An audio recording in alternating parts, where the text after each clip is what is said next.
भरधाव वेगात असलेली कार रस्त्याच्या कडेला असलेल्या झाडावर आदळून झालेल्या भीषण अपघातात 3 मित्रांचा जागीच मृत्यू झाला आहे.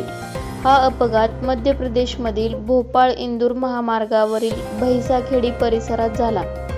या कारमधून 4 जण प्रवास करीत होते. त्यापैकी 3घांचा मृत्यू झाला आहे तर 1 जण गंभीर जखमी झाला आहे.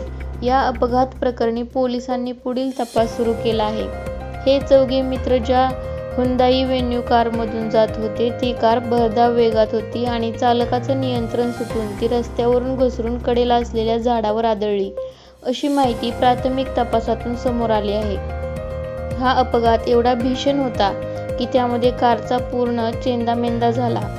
या अपघातात विशाल दबी, पंकज सिसोदिया आणि प्रीत आहुजा यांचा अपघात स्थळीच मृत्यू झाला तर गंभीर जखमी झालेल्या राहुल कंडारे याला रुग्णालयात दाखल करण्यात आले आहे. अपघातग्रस्त कार ही कमलेश आहुजा याच्या मालकीची होती. अपघात झाला तेव्हा ही कार प्रीत आहुजा चालवत होती तर विशाल दबी ड्रायव्हरच्या शेजारी असलेल्या सीटवर बसला होता आणि राहुल कंडारे मागच्या सीटवर बसला होता.